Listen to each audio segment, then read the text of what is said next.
with the moral law of God. An unjust law is a code that is out of harmony with that moral law. To put it in the terms of St. Aquinas, an unjust law is a human law that is not rooted in the eternal law or the natural law. I hope you see the distinction I'm trying to point out. I do not advocate defying the law, as would the rabid segregationist. That would lead to anarchy. One who breaks with an unjust law must do so openly, lovingly, and with a willingness to accept the penalty. Of course, there's nothing new about this. It was evident sublimely in the refusal of Shadrach, Meshach, and Abednego to obey the laws of Nebuchadnezzar. And if you don't understand that reference, you need to read the book of Daniel, the Bible, on the ground that a higher moral law was at stake. It was practiced superbly by early Christians, who were willing to face hungry lions and the excruciating pain of the chopping block, rather than submit to the unjust law of the Roman Empire. I have reached the almost regrettable conclusion that our great stumbling block in our strive for freedom is not the white citizen's councillor or the Ku Klux Klan, but the moderate, who is more devoted to order than to justice, who prefers a negative peace, which is the absence of tension, to a positive peace, which is the presence of justice. More and more I feel that people of ill will have used time more effectively than have the people of goodwill.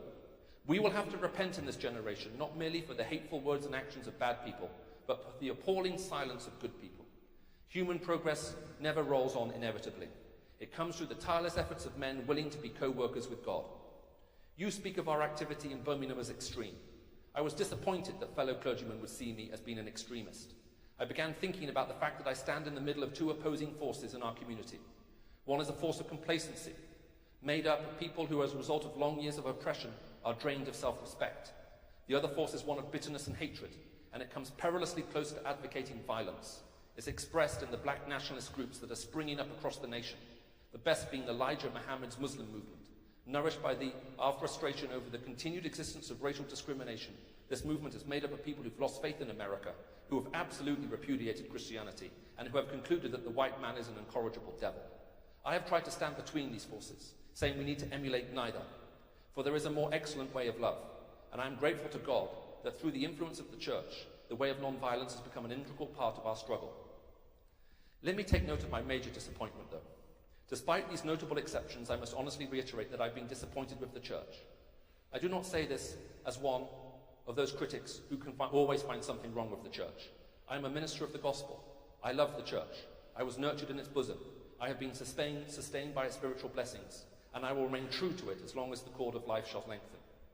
In the midst of a mighty struggle to rid our nation of racial and economic injustice, I've heard many people say, but these are social issues.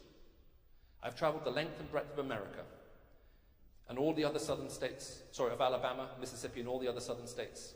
On sweltering summer days, I see the South's beautiful churches with lofty spires. I've beheld the impressive outlines of her massive religious buildings. Over and over, I find myself asking, what kind of people worship here? Who is their God? Where are their voices? There was a time when the church was powerful, in the time when early Christians rejoiced at being deemed worthy to suffer and be persecuted for what they believed. In those days, the church was not a thermometer that recorded the ideas and principles of popular opinion. It was a thermostat that transformed the morals of society.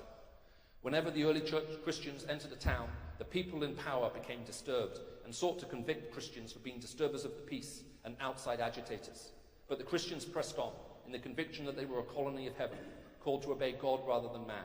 Small in number, they were big in commitment. They were too God-intoxicated to be astronomically intimidated. By their effort and example, they brought an end to such ancient evils as infanticide and gladiatorial contest. Things are different now. The contemporary church is a weak, ineffectual voice with an uncertain sound. So often it is an arch defender of the status quo.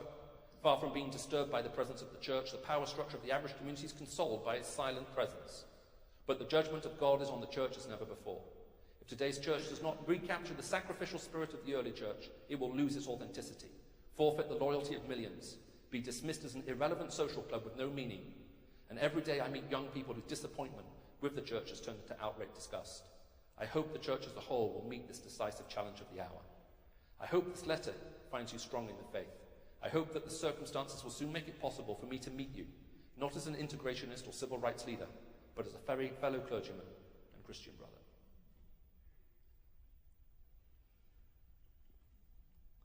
The response to injustice can never be tolerance. The response to injustice is to find a way through respect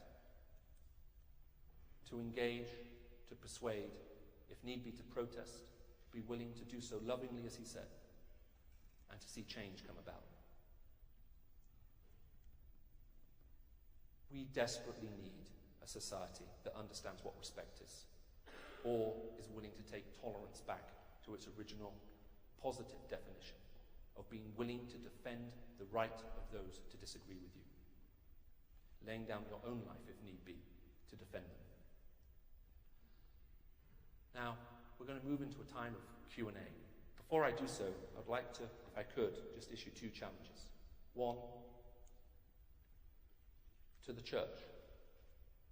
If you are here this evening and you would describe yourself as a Christian, is it possible that before God and before Christ, you need to acknowledge your own need for repentance? Is it possible that you have just presumed and assumed and never come to that point where you, in humility, stand before the cross of Christ, where God passes judgment on all people and say, I am wrong and I am sorry? One of my close spiritual mentors is a man by the name of Thomas Tarrants. If you Google him, do not believe everything you read on the internet. He did not assassinate JFK, nor did he mastermind the assassination of Martin Luther King. It is true that he was one of the most successful homegrown terrorists on North American soil. He was responsible for more killings, shootings, and bombings than anyone else up until that time.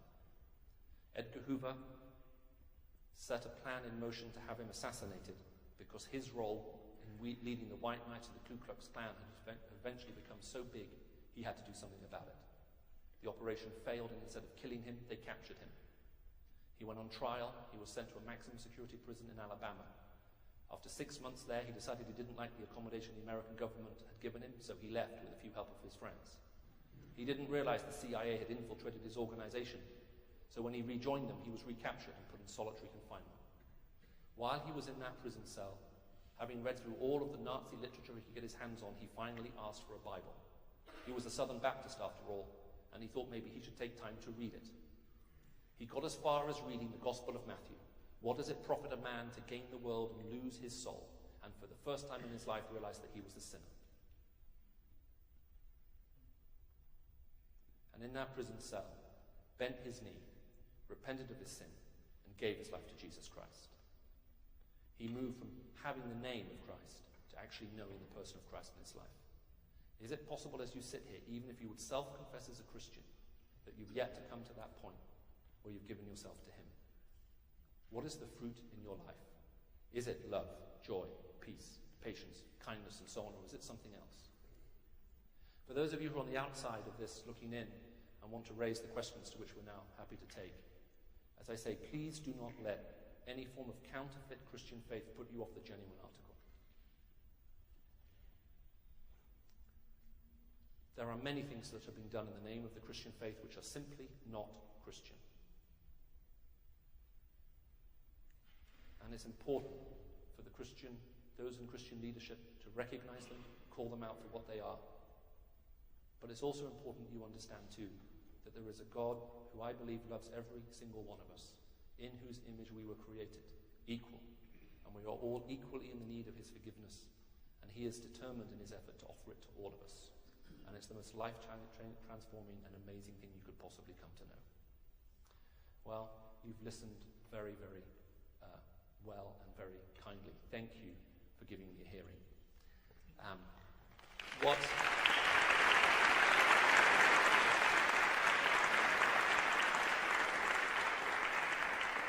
What I'll do now is I'll hand back over to our MC, who will explain what's going to happen next. And by all means, if you want to make sure your question is answered, if you write it on a large denomination bill and throw it to the front, we'll make sure it gets dealt with first. Okay. We now move to the Q&A. Joining us on the platform is Stuart McAllister. Stuart, born in Scotland, his life was changed at the age of 20 when he received Christ as his Savior. He was filled with a hunger to learn more and deepen his understanding of the faith that led him to join Operation Mobilization in 1978.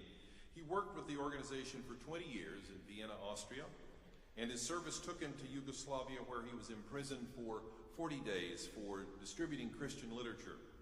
Upon his release, he continued to preach communist countries, resulting in more imprisonments, and joined the Ravi Zacharias International Ministries in 1998.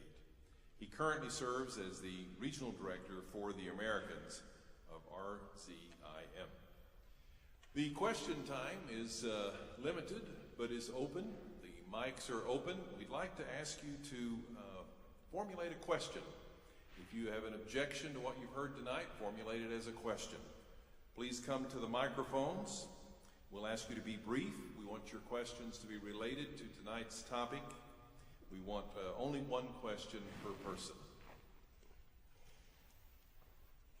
Tonight also, as you have a card, we'd like you to fill that out. If you have a question, you can place it in writing, and we'll pick them up at the end of the meeting. And you can tear off this perforated portion, and it has a website that you can follow up on later. Could we have the first question? Good evening. I was wondering about, when Pilate was questioning Jesus, and Jesus said, anyone who is on the side of truth listens to me, and Pilate says, what is truth? And walks away. How would you respond to Pilate in his question, what is truth? Yeah, okay, that's a great question. Now it's interesting that Pilate asked the question and walks away without an answer. I don't know how you would respond if someone came up and said, can I ask you a question? You say, sure, and they ask you a question and walk away. What does that tell you? And I think what it tells us is sometimes we use questions as an argument, does that make sense, rather than as a request for information. So I think what Pilate feels he's doing is he's asking a question to Jesus which cannot be answered. You're talking of truth. What is truth? The implication to me seems to be there is no such thing as truth. You can't define it.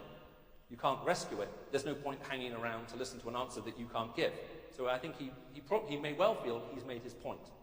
Now, both Stuart and I, and I'll let Stuart speak himself, when you're a Christian, you're in this very interesting position.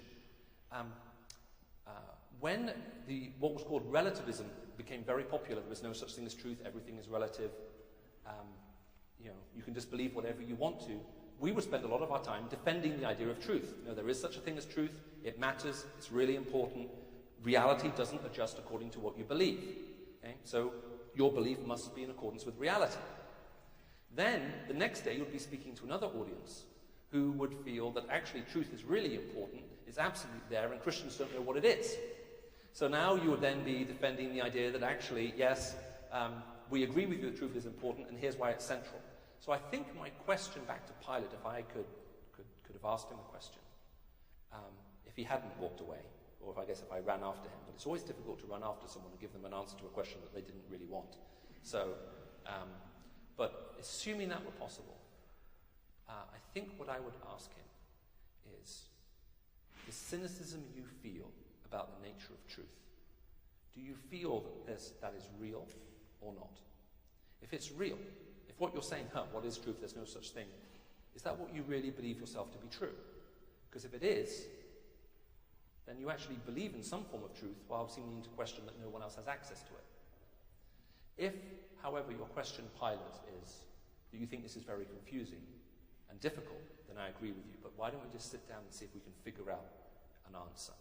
What I find most interesting is Jesus' statement, I am the truth. Now that's a grammatically troublesome phrase. Okay, because you can say, I believe the truth, I have the truth, I know the truth, this is the path to truth, here is the truth, all of that makes grammatical sense. Yeah? What do you say to someone who says, I am the truth? Does that, it's complicated. The word truth which is used there carries the idea of unhiddenness, is part of it. I think what partly Jesus is saying, and I think he's saying more than this, is I am the one through whom things are revealed as they really are. Truth reveals things as they really are. You would accuse me of telling you a lie if I said things which revealed things as they weren't, or misled you. Truth reveals things as they really are. And when Christ claims to be the truth, I think he's claiming to be the one through whom we know what this world is really like, who we are really like, and most importantly, what God is really like. He has come to reveal and make truth known. I think that's it. Stuart speaks a lot on this too, so go on, Stuart. You can I wouldn't add in. I wouldn't add much to that. By the way, I've got a different accent. You wonder how many Americans have all these strange accents. I actually am an American, by the way, even although I don't sound like one. I'm from Georgia. Via Glasgow in Scotland, all right. I would just say the only thing there, I think, with the question is that we often see is the question of truth conflated with power.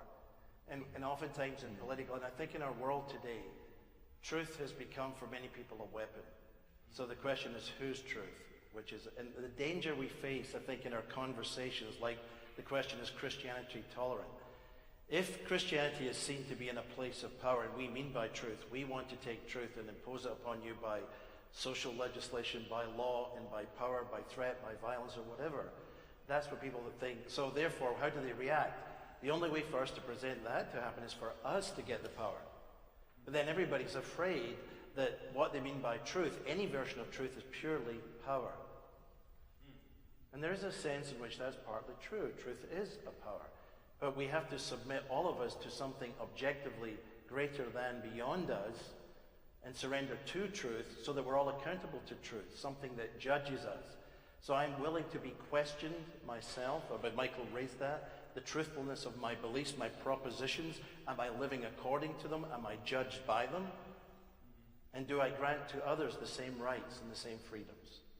So today I think that's a problem we have. I think Pilate was the prototypical cynic. And I think sadly in America today, a lot of us are becoming cynical too.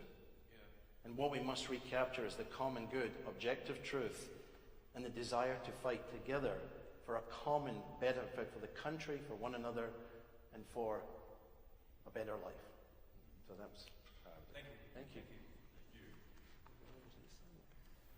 Next question? Yes, sir. Thank you so much for your time tonight. It's been a blessing to my heart and my mind to hear both of you speak.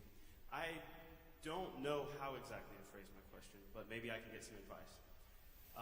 So there are situations, like in the case of pornography, where you have an industry that's injustice. You said don't tolerate that, but it's perpetuated through people addicted to porn. And so my friends, my brothers, my sisters are dealing with the addiction. I must tolerate them, and in the purest sense, respect them. But then we have the industry, which we are definitely challenged to fight back against. Sure. The name is injustice. So. Yeah. Okay, well, why don't we speak to that? Your question highlights the tension that we have in the subject matter tonight. Okay? So let's replace the word tolerance for a moment with respect. We want to build a respectful, free, and just society. Now, the problem with tolerance is, well, what do we put up with? That's the question. So in the name of free speech, what do we put up with? Which is what, as you know, in this country, the issue of pornography has come about. Now, we are in a changing point. I can't speak to this context. I only can speak back to my home context in the UK. In England, if you pick up a newspaper like The Guardian, which would be considered to be like very much in the left-wing camp, or The Telegraph, which would be considered very much in the right-wing camp, every so often they will do articles on pornography, and they are deliberately contradictory. Does that make sense? So it doesn't matter if it's from the left or the right, they always say exactly the same thing. You'll have one column saying, we are free to do whatever we want, and no one should take anything from us, and it's okay. And anyone who has a problem with this has a problem. Okay?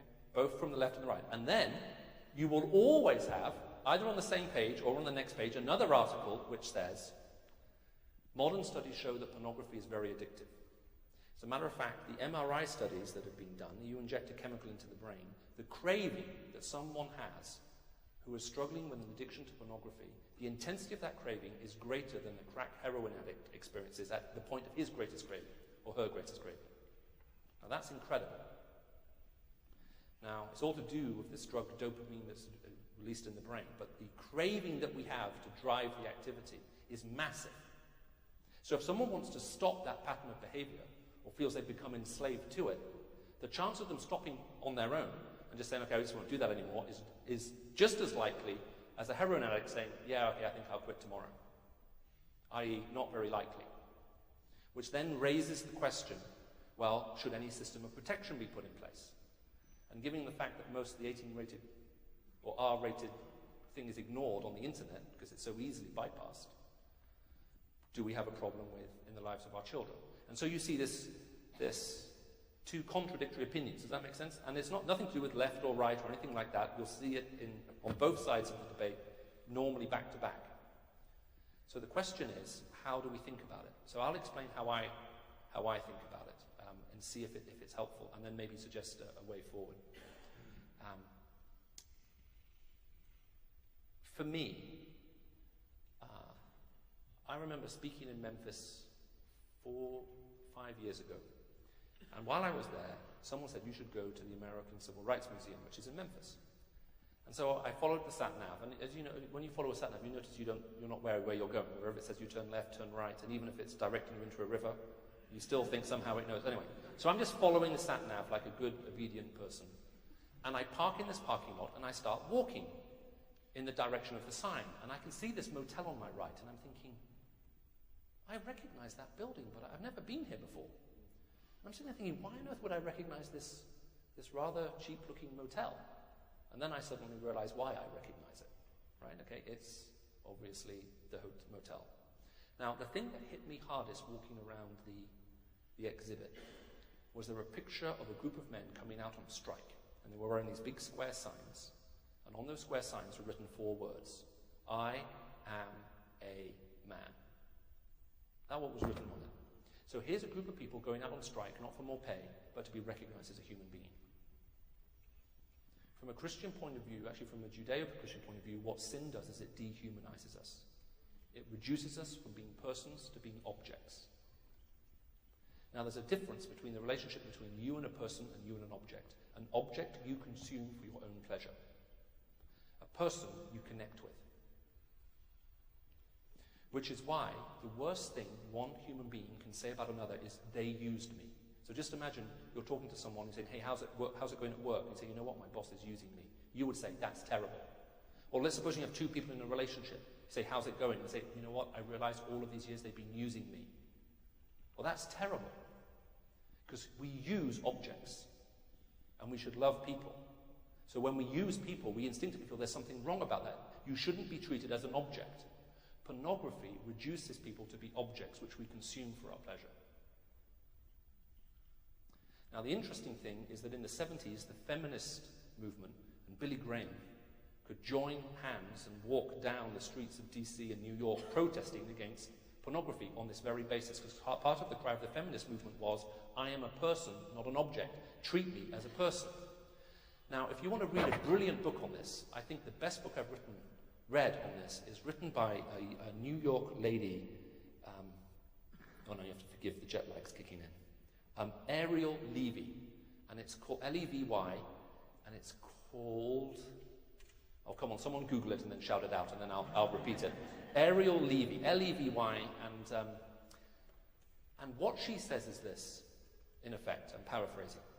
During the civil rights movement for women, we wanted to say, hey, men are treated like this and women are treated like this as objects. Treat us like human beings. Does that make sense? She says what has happened is rather than us being elevated up here, we've pulled everyone down to here. And we now live in a culture where not only are people objectified and treated as objects, we celebrate the fact. People will wear t-shirts, I'm a porn star. And it's okay. I think it is very dangerous to live in a culture where we feel it is okay to use people. Now, on the other side, practical. It's highly addictive. The dopamine release that comes through pornographic viewing habits or any sexual activity is incredibly, incredibly powerful. If you're exposed to it at an early age, you develop patterns in your behavior which are impossible to break on your own. So, what is the loving response? Now, sadly, this is where, especially in the church, we have to think very carefully, because the church should be the first place people turn to for help. But normally it's the last place where anyone will be prepared to confess something like this. Does that make sense? But if love is knowing what people are really like, does that make sense? The dark side of the character, being willing to be there for them. Church should be the first place, the safest place where people can say, you know what, this is what my life looks like, and I don't want it to look this way. And in community, behaviors can be changed and patterns can be broken, because there's a sense of community there. And we understand that very well with alcoholic addiction, drug addiction. If you have a loving community around you who will help you, the chance of you breaking free from that pattern is huge. The debate about free speech will continue. I'm not looking to bring a resolution to that. My primary concern, pragmatically, at this point, has been for everyone who wants to find help, how can we actually be there for people? So in the city where I live, I run a group for guys who have this problem. Makes sense? Who are saying, actually, I'd like my life to look different. I don't want to treat these other people as objects around me. And in that group, we work together, and it's been amazing to see people's lives transformed. So we have to be willing there to help. And we have to be willing, when we see people who are struggling with things they don't want to be true in their life, not to write them off, but to help them find a way through. Stuart, I know Stuart, by the way, reads maybe more than anyone else on our team. So I'm expecting him now to stand up and say he's read 38 different sociological studies about this and its impact on American culture. But I hope that's helpful. It's a great question. My only comment in addition to that, thank you, Michael, was just to address, I think, the question of the activism versus how do we respond. Because I think all of us are facing moral dilemmas in our life. I happened to spend a bit of time helping the church in Eastern Europe during the communist years, and where Christians paid the price of believing but also resisting a tyrannous government in different places. I've also been involved in the Balkans during a time of racial reconciliation, working with Christians where there were Serbs and Croats and Bosnians, and trying to get Christians sprinkled in the middle as people of reconciliation, but there are just issues. You know what that's like. I think there's a balance here. I think Michael says the one thing is we have to work for anything that helps human beings flourish. Love, what does love look like? What does it feel like? But it also involves sometimes a little bit of teeth. We have to resist, and we have to go after some of these things. We need to go to the structures. We have to protest some of these things. And we do that with courage, and we do that with due knowledge of the consequences. We do that by public debate. We do that by citing knowledge, studies, and showing the difference, the damage to the family, the damage to the individuals. But I think as a Christian, as Michael said, if you hold the line of respect and love as you do it, and you're willing to pay the price of your own convictions, then that's all you can do in this time. But you may be like a Bonhoeffer or like a Martin Luther. And the resistor, that's the price you pay. But you know you stand in the ultimate truth of righteousness. And that's where you want to camp, in humility. So I would stay there. Thank you so much. Thank you. Next question. Hi, it is a complete and total honor to be here at all. And before I get to my question, I want to thank you for what you've just done. Both of you just changed hearts tonight. There are people in this room who won't speak, and you've changed their hearts, and I want to thank you for that. Before I even get to where my brain was going, the two of you have both clearly experienced adversity. As college students and as young Christians, how do we stand in the face of adversity and respond in love on a practical level? Because we know what we need to do in a cosmic sense. Because I think what your ministry does better than anything I've ever seen is respond in love. And I would love to see what kind of wisdom you have to share. Well, thank you for your kind words. We deeply appreciate that. You know, I'm an import to the country. Michael's a guest. And when I came, I started... I mean, I actually have an American passport, just as... by the way, I also still have a British one. So I'm a man of two worlds. But there has been a massive change in this country since I came here. And when I travel the country a lot, I talk to older Americans a lot, and I say, tell me about how you feel about your country. And there's a tremendous sense of the country they grew up in and where we are today. The country has moved a lot. But the danger is that sometimes the only thing that we're responding with is pure emotion. A lot of anger, a lot of frustration, polarization, the left, the right, and who's our favorite candidates here, and so forth. And as God's people, the tendency is we lose sight of the gospel. This country was shaken many times in its history by divine outpourings of the Holy Spirit, very, very profound ones, that swept across the nation. But even if people don't all become Christians, the fact is the country, people have to still work towards citizenship of a common good. And the genius of this land was the religious liberty, the free exercise, and the non-establishment. So there's nobody who wants to say we don't want to turn the White House into a theocratic kingdom. But neither do we want a naked public square where religion is silenced or removed. So some of these hot, contentious questions have to be discussed. We understand that. They have to be done with civility. They have to be done with love. They have to be done with grace. They have to be done sometimes with firmness. but they also have to be done with a view to the common good. So for young men and young women, we need a moral and spiritual renewal in the country. And we need people who think about flourishing. So what will it take? How can I be the best young man and young woman? How can I study to the best of my ability? How can I be involved in structures? How can I build products and businesses, whatever it is? How can I flourish or serve in the military, whatever God has called us to?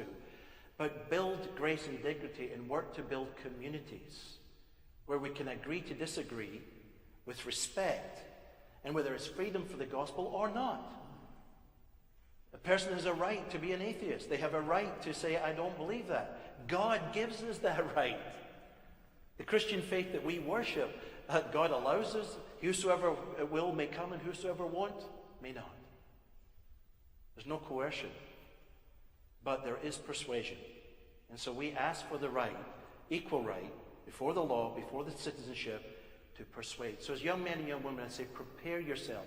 Understand your fellow citizens. Recognize your Christian obligations as distinct at times and know how to fuse them with civility. Know what belongs to the church, know what belongs to the public square, and learn how to integrate and translate to the culture. We need creative Americans filled with passion and love and grace. And it's our prayer in RZIM that God will raise up a whole new generation. Lower the heat, bring more light, and bring more love. And hopefully we might have more truth shared together. I mean, just to echo everything that Stuart just said, the question is a good one. I was having lunch with a retired British Army general a year ago, and he asked me out for lunch to ask me difficult questions, and he had a lot of difficult questions. And I don't know if any of you know people with a military background, they normally ask their difficult questions straight up and straight at you. And so after about 2.5 hours of this, of him grilling me, I said, could I ask you a question? And he said, that's fine. I said, when I was 15, which was obviously just a few years ago, I said, I knew what I wanted to do with my life. I knew I wanted to study law, I thought I wanted to practice law, and I was willing to work hard to achieve it. I was committed to achieving that goal. I said, now forget about being 25. I meet people who are 35, they still don't know what they want to do with their life. I said, they're just drifting through, willing to try anything. I said, my question to you is, how do you train leadership in the absence of commitment? And the guy sat back in his chair and he said, he said, for the last 3 years of my life, I was in charge of officer selection and recruitment for the British Army. This was our number one problem. We couldn't train officers. People joined on a whim, willing to give it a go. No one was sufficiently committed, and it's a huge problem, and as far as I know, we've never cracked it. I said, that's an interesting comment. Now, a couple of hours later, I was in London waiting for my wife to come and join me, and I was in a store just browsing around, and I get talking to this guy next to me, and he's American. And I say, oh, where in America are you from? He says, I'm from LA. I said, what are you doing here? He said, well, I'm watching, my wife loves the theatre. We're here for a week. She's seeing 2 shows every day. I hate the theatre. So while she's in the theatre watching things, I'm just wandering around town. He says, and she finishes in an hour. I said, well, look, I'm waiting for my wife. She gets here in an hour. And so we just started talking. And then I said, look, what do you do? He said, I'm retired, but I used to run the LAPD. And I said, I know exactly what you do. I've seen all the movies. And he started laughing, and we just started chatting away. And then, after about half an hour, I said, can I ask you a question? I said, I was just having lunch with this British Army general, and here's the question. I set it up for him, I asked him this question. How do you breed leadership in the absence of commitment? I said, can I ask the same question to you? And this guy stared at me. He said, for the last 5 years of my life, I was in charge of officer training for the LAPD. He said, this was the problem we couldn't solve. He says, we spent millions of dollars flying in consultants, analysts, motivational speakers, trying to answer that question. Now, isn't that interesting? I think young people today are looking for something they can give themselves to, be committed to, things that may be actually worthwhile living for. And very often they're looking at some of their leaders above them thinking, well, what do you stand for? What are you committed to? What are you willing to lay down your life in service of others for? And I think we have to recover that. So my advice to you would be to look for those who are ahead of you, whose lives look like you would like yours to look in 25 years' time from now. Learn from them. Be willing to give the same kind of commitment, to pay the same kind of cost, to serve in the same kind of way. For me, real leaders lead because they win the respect of people around them, not because they use the power they have to force people to agree with them.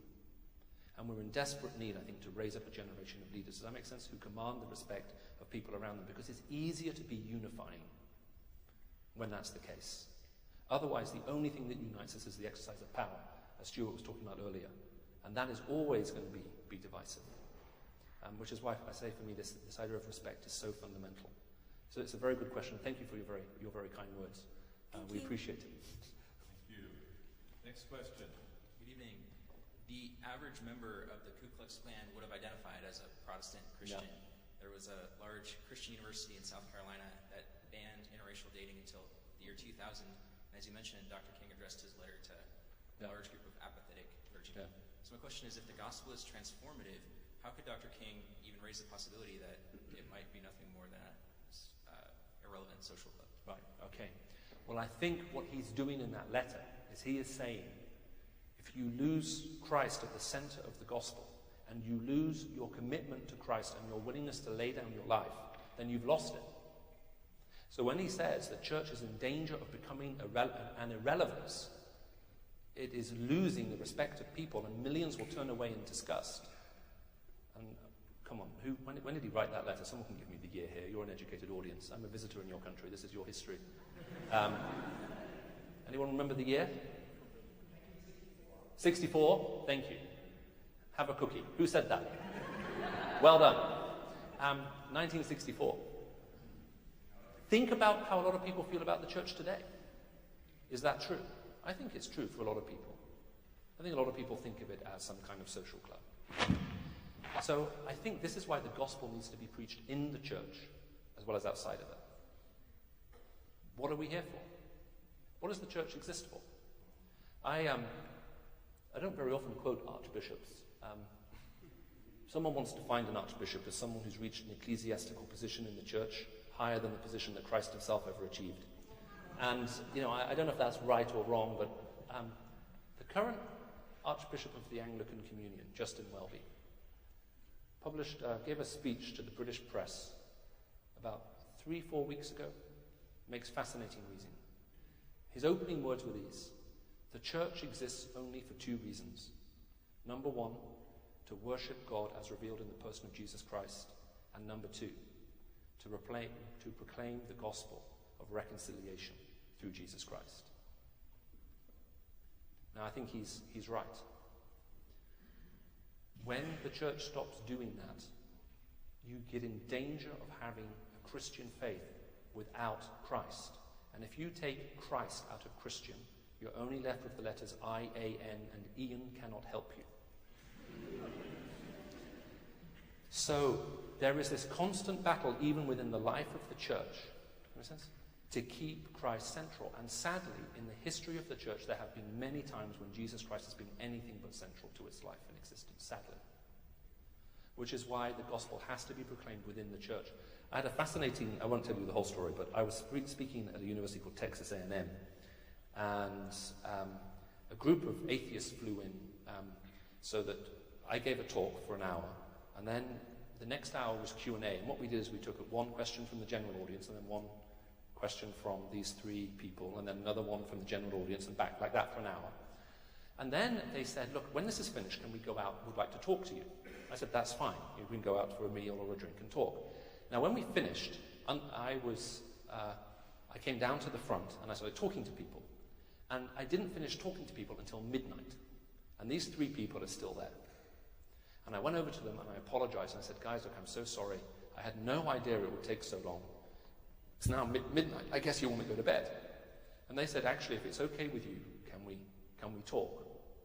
And I said, okay, that's fine. And we sat down, and we were there until 2:30 in the morning. As a matter of fact, one of my colleagues, Bob Grinnell, I don't know if Bob was here tonight, was there with me. There he is, back up there. He remembers it. We were sat there until 2:30 in the morning. It was getting colder and colder and colder in this auditorium. One of the leaders there looked at me and said, I'm going to say something to you which you'll find very offensive. So I said, well, look, thanks for warning me. What is it? He said, you must be what they call a liberal Christian. And I said, well, the people who support what I do would describe themselves as being quite conservative. He said, no, but you are a liberal. And I said, well, I believe that Jesus Christ is the Son of God, the Bible is the inerrant word of God, I believe in the physical resurrection, the second coming, take your pick. What do you want to talk to me about? He said, no, you must be a liberal Christian, you like people. Then he said, I don't believe you preach the gospel tonight. And I said, well, my understanding of the gospel of Jesus Christ is that God died on the cross in order to save sinners. He paid a price we couldn't. And the only way to find reconciliation and peace with him is through repentance and receiving what he has done. We call it grace. Now, one of the other atheists there, he used to be a Methodist minister. And he said, no, actually, that is the gospel. What Michael preached is what they would say is the gospel. So then this first atheist looked at me and said, if that's the gospel, you need to go to every American city and preach it as loudly as you can, and you need to start in the church. Now, is that an interesting insight? Because I think he may be right. Is it possible that the Church of Christ has forgotten the reason what it's there for and what brought it into existence?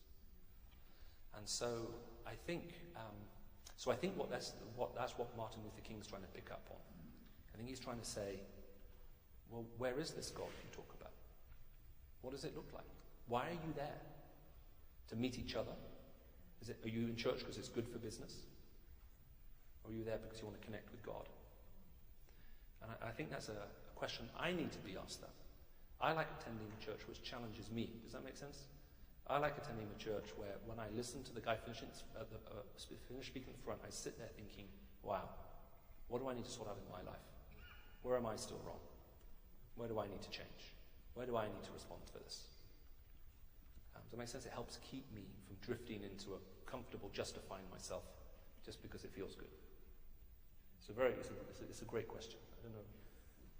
You want to add more to that? Or you want to No, I'm not. I'm a Scot, so I'll say. Oh, he's the Scot. Okay, yeah. So. Next question. I want to thank you guys for coming out here tonight. I really appreciated your lecture. My question to you guys is, as an IT professional, every day I work with technology that's come about, for the large part, as a part of like humanist endeavors and logic and things that we can't have blind faith about. We know, we see them in front of us every day.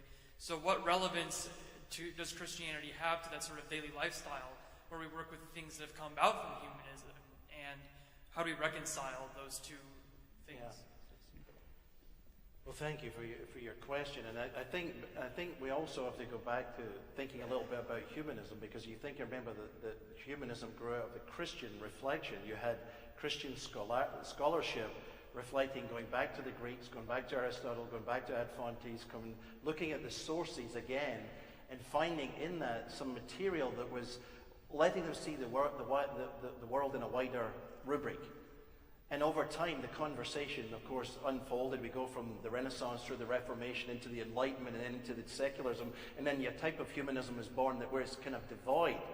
So I think we have to, I as a Christian believe in humanism, Christian humanism. Jesus is the firstborn of the new creation. He is the new Adam, the second Adam, a new type of humanity. So I'm profoundly for being human in every sense of that word. And part of being human is that God has given you creativity. Right from the beginning, and from Genesis onwards, God gave you talents and skills, gave you minds and abilities, so that you can take the things of this world and be sub-creators in the Tolkien sense of that word. So you're a co-creator. Technology is a part of that. But things in life are double-loaded. So the problem is that the potential for good is also the potential for something else. And what we hear today is a kind of utopian, sometimes, view of technology. So technology will be the solution if we can. I mean, we all say, the latest iPhone upgrade, let's get this and our lives will be better. My life has been improved. My life has become difficult because of technology. I can talk to people I couldn't talk to before. The bad side of that is I can talk to people I couldn't talk to before. So we are talking about social saturation. We're talking about inundation. Now, we can't stop this. We are creative human beings. We keep flourishing. What we're trying to keep up with is the moral, spiritual, and social dynamics of how can we make these systems work, be humanized, and make people flourish, and not that the technology becomes the master and we become the servants. So it's not pointless, because you're made in the image of God and you should flourish as a creature of God, that serving your community and your life is a meaningful task, that working with technology gives you a potential to benefit. But that's the question then. How can I do that stewardship issue in a way that enhances rather than hinders life? So perhaps those of you particularly on the technological stream, seeing some of these areas where it is misguided, where it creates problems, is helping design counter systems to help mediate that. I think as a Christian we use, Christian worldview things help me, that I'm created in the image of God, that the world is damaged and fallen, but redemption has occurred through Jesus the Christ. And in this world, therefore, I see things as good, damaged, but repairable. And so my activity as a Christian is to say that this is a good thing, it's gone wrong, but there's repair possibility. What can I do to be a part of the redemptive source, tied to my King, following his instructions, and be the best I can be? And I would encourage you to flourish in technology and see it as valuable, but do it to the glory of God. That's great. I don't know where he is. Cameron McAllister is here. He's They're just down there, who loves literature. So I've actually got McAllister's behind me and McAllister's in front of me, to the left of me and to the right of me, and yet I'm still going to charge into the brink. I think what Cameron could add to this, and indeed anyone who loves literature, is C.S. Lewis made a very interesting observation. He said, the rational side of our mind is an instrument for truth, but the imagination is the instrument of meaning. Now, what did he mean by that? I remember listening to one of my colleagues, Alistair McGrath, talking about this, and then a little bit later I was listening to a radio program which brought it out for me beautifully, and it was actually to do with technology, which is why I'll share it now. They were interviewing one of the guys who is actually credited with having invented the internet. So not someone who thinks they've invented the internet, this is someone who actually did invent it, or was part of a team. And it was marking some anniversary. Does that make sense? I can't remember how many decades. And the interviewer said to him, people have made vast sums of money out of this, but basically not you. Why is that? Which is a rather harsh question, I feel, to ask. But what he said was fascinating. He said, look, when we came up with this, when I was involved in this, I never could see how it could be used today. I never imagined people with these complex cell phones downloading movies. I never thought about stuff like that. I never thought about, we didn't think about transferring audio files and video files and all this kind of stuff. We were thinking about exchange of information, and we thought it would have a limited appeal. He says, and then a different group of people came along, and they could see the potential and see the ramifications, imagine the difference it would make. Does that make sense? I can't remember who asked the question where you've gone now. Sorry, I'm going to keep looking at you. No, it's not your question. And I think that's illustrating it. Imagination as an organ of meaning doesn't mean you just imagine whatever you want and believe it. No. Imagination has to be connected to truth. What the people who came afterwards and used their imagination, they weren't imagining something that wasn't there. There was a truth and a reality which they understood, but they could also get something of significance and meaning. Does that make sense? And I think that's really where, in terms of your convictions and your faith and so on, where this comes to play, even if you're involved in a technological thing. It's one thing to see what can actually be done and understand that technically. It's a totally different thing to imagine what that might mean and what that could look like. And that's where some of the really exciting stuff can be done. And so I hope that's helpful. Great, thank you. Yes, we have a question here. If God has permitted, say, XYZ behavior, lifestyle, for a long time, centuries perhaps, in the world, but from Scripture, it's clear that that's a severe form of sin and not acceptable. Is that a model of some form of tolerance? Or what do you suggest? What are the guidelines and the limits in terms of what we should be putting up with, if you will? Because these sorts of things seem to be all over and in front of us these days. And it would be helpful to get your point of view. Sure. Sin comes, when we start using the language, we have to again define the terms. What is sin? Because the Bible says all have done it. And it talks about, to have missed the mark, to have been broken. It describes a condition. The danger is in singling out or in specifying any particular branch or version or issue as being either more different than, worse than, special, or for some kind of attention. And that this is the tendency. And so you saw that when Jesus came, what was the characteristic of the Lord? The Lord Jesus is coming into the community of Israel. He's coming and it's very, very divided. It's divided spiritually, it's divided politically, it's divided socially. And there's an awful lot of disagreement as to what constitutes moral correctness in the society.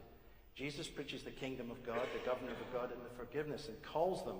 And some of his most stripping, denouncing words were to those who used religion, or the religious expression sometimes, to justify their own wrongdoing and be blinded to it. In other words, what he was showing us, and you see this particularly in Luke 13 with the parable of what is the two sons. We talk about the parable of the prodigal. So if you're a person raised in a religious background, oftentimes you think of the prodigal. Who's the prodigal? Well, there's guys that smoke and drink and, go with women and whatever, do all kinds of things, and watch weird movies and live wild lives and all this kind of stuff. So in that definition, I was a prodigal. That's the side of the camp I came in from. But when I came into the church and I saw people, and I was disabused very quickly, who had been raised or gone around and used all the languages, but describing what Michael said, their heart, they didn't seem to know God either. They were bitter, they were unforgiving, there were other kinds of sin, there were other kinds of wickedness, and they were as lost as I was in my prodigal swamp. So for us, I think we shouldn't taxonomize, categorize. All have sinned and fall short of the glory of God. The gospel of Christ. What is the primary responsibility of a Christian? To love, to reach out, to show respect, and to persuade people. There's no special sins. There are special human beings. Then they're all special. So we need to give them dignity, recognize them for what they are, and speak to them in their condition. Now, I believe that we all need Christ, so I will speak to them in that manner, and I will say why. But I don't see people as singled out one way or the other, as I don't feel I was myself. And so therefore I think that love, generosity, and that's what it meant to be a Christian. We deny ourselves to reach out and let him all sort out the issues of justice and other kind of things. But our job is to proclaim the gospel, give the gospel, and that doesn't mean to say that we simply accept everything. There are times to speak the truth in love as well. We challenge issues. So I've had people say to me about my lifestyle choices, are you saying I'm a sinner? So I'm not saying that you're anything that I'm not. I'm saying that I needed Christ because I needed forgiveness, I needed healing, I needed renewal, and by God's grace that happened in my life. So I'm not saying to anyone else that I wouldn't be saying about myself. And I didn't earn it, I didn't merit it, and it didn't make me superior, it didn't make me better. I was dead in trespasses and sins. And here's a phrase I want to leave with you. Michael Green, a colleague of Michael's and I in Oxford, used this phrase. He says, Jesus did not come to make bad people good. He came to make dead people live. So the gospel is about bringing life, a new kind of life. It's not a new set of ideas and concepts. It involves ideas and concepts, obviously. But it talks about spiritual regeneration where something new, a new kind of life comes into us. And that life begins and takes us on a journey. Now, I am on that journey. I am not perfect, but I know I'm forgiven. But that life took place in my soul, and I know where I'm going. And that's my wish for every American, for every Muslim, for every Hindu, for every person around the world, irrespective of their race, their color, their orientation, or whatever. That God so loved the world, he gave his son. That's our message.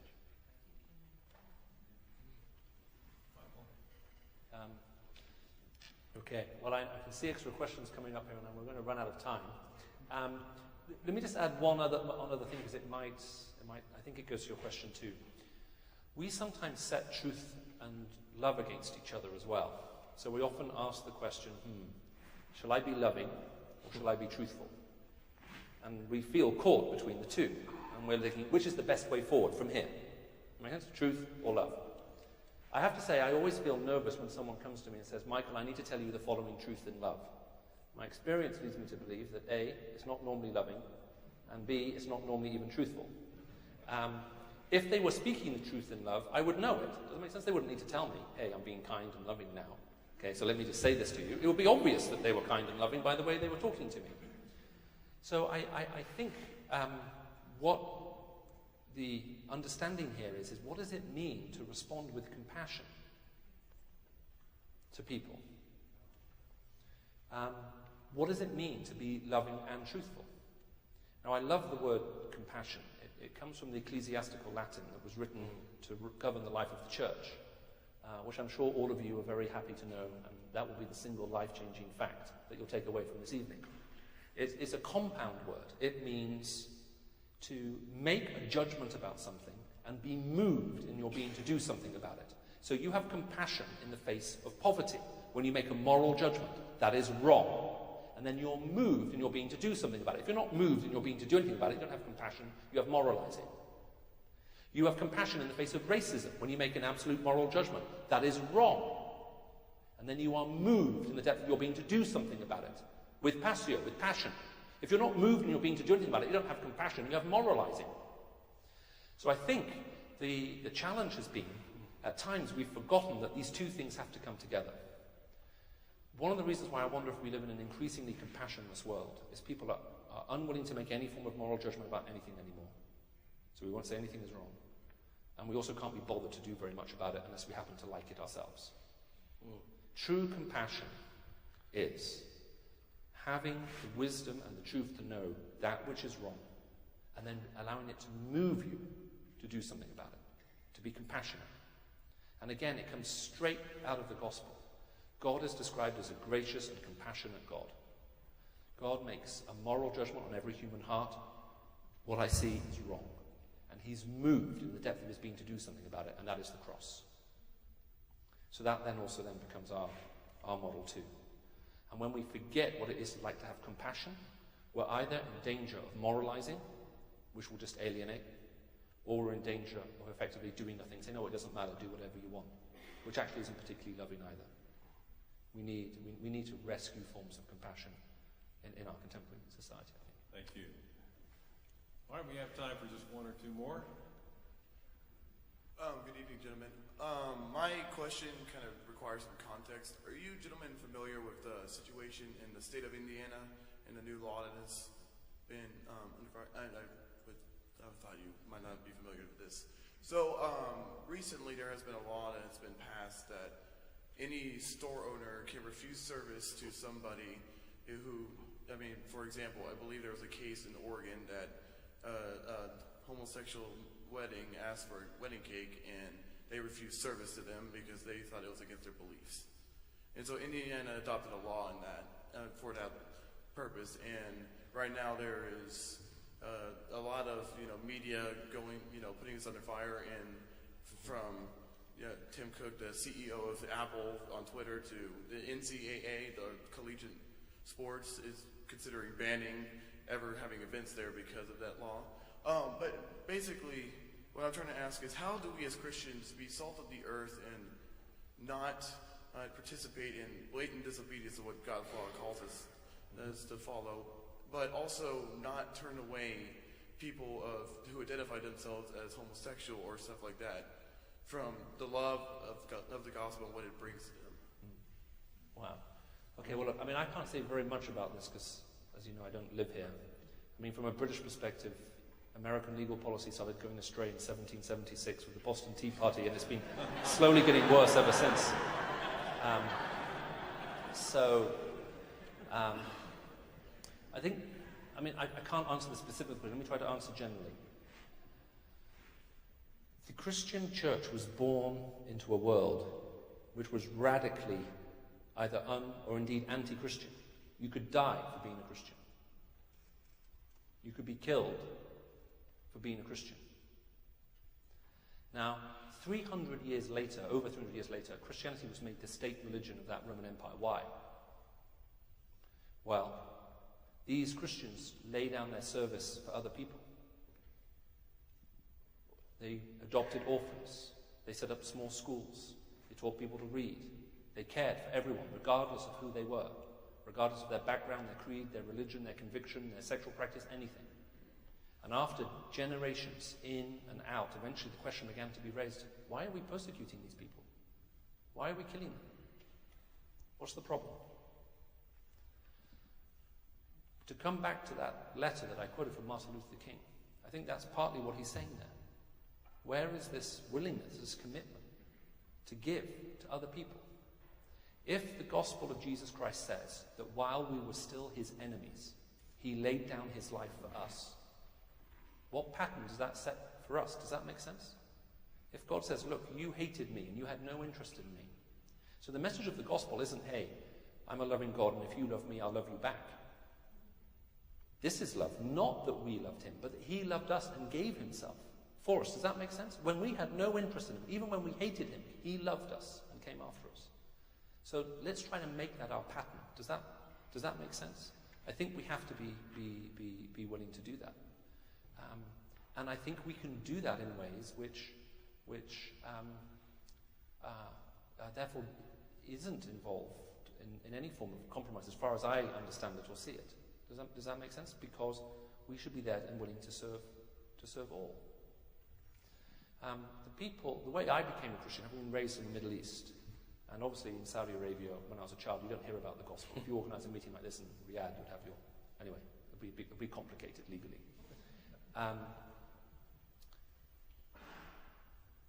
It was the willingness of Christians to lay down their lives in service of others that really hit home with me. These people are willing to put themselves in the most difficult positions and the most dangerous positions to help others who don't agree with them. And the question is, well, why? So I think we need to recapture something of that. And I think it's very difficult in any culture when the church feels it's enjoyed a privileged position to understand that privilege may be withdrawn if the context we're in, does that make sense? Especially in a democracy, the democratic context we're in changes. And I think the democratic context has changed in the West. A predominantly Christianized culture is now a predominantly non-Christianized culture, by and large. And there are going to be, and therefore our laws and everything else will reflect that. And our job is to continue serving him. Does that make sense? And being true. I don't know if that's helpful. I don't know if you want to add anything else. Just as a footnote on that whole American foreign policy thing, just 2 points. Number one, the Boston Tea Party. You're meant to boil the water before you put the tea in. Otherwise, you don't get proper tea. And number two, anytime you wish to end your mindless rebellion against the motherland, we're willing to welcome you back. And so we'd love to have you with us. So. All right, time for one more question. We're here for a discussion about tolerance and whether that is achievable in Christianity. And you have deemed the word tolerance unfit, and instead we should respect. Playing off of the question that was asked earlier about pornography, that was brought up in that. If you see someone's personal choice to sexually objectify themselves as detrimental to society, as you said, how can you also respect that person as a person? Yeah, and that's a really good question. You want Stuart to answer it, I think? Yeah. Well, I think this is then where, because then the question then comes, if tolerance just means you have to put up with whatever, that has to be it. Then you have a problem whenever you think about justice. Does that make sense? Because justice, in that sense, is intolerant. Justice says, no, that's wrong, and there should be a price for that. You should go to jail, you should pay a fine, you should be whatever. Does that make sense? So the problem of talking about a tolerant and just society is illustrated exactly in that tension. Now, when we talk about respect and a justful society, now we're talking about something which I feel is more compatible. If what we're doing diminishes respect in our culture for the person, then that becomes a justice issue in and of itself. Makes sense? If what we do is reducing people into objects, that then, for me, then becomes a justice issue. Now, there are two things we need to do. One is recover within the culture a sense of what it means to be a person and to treat other people as persons and respect them, therefore, as persons. And that may mean, therefore, labeling other things as wrong. Saying, look, if you do this, that's actually wrong. If you do that, it's actually wrong. But as I was saying, the question then is we can't just moralize about something. There has to be, how does compassion, what does that look like there? And that means has to be a willingness to actually step in and help. To see some kind of change and transformation in our society. And you don't do that by moralizing. Normally by simply moralizing, you just drive people away.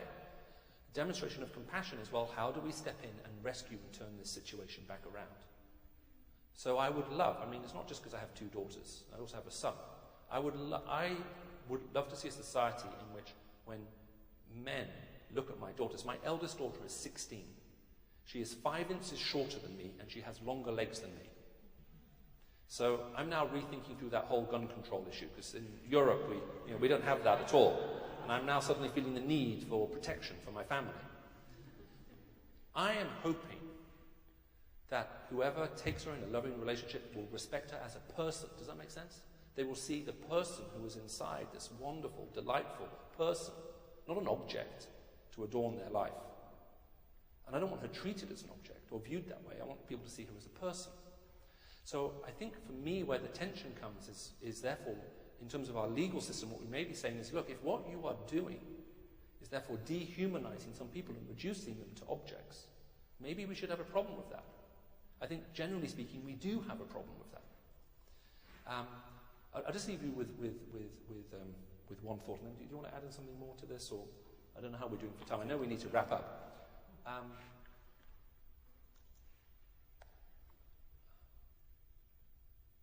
Our systems of law will always reflect ultimately what we think is right and wrong. They always do in any society.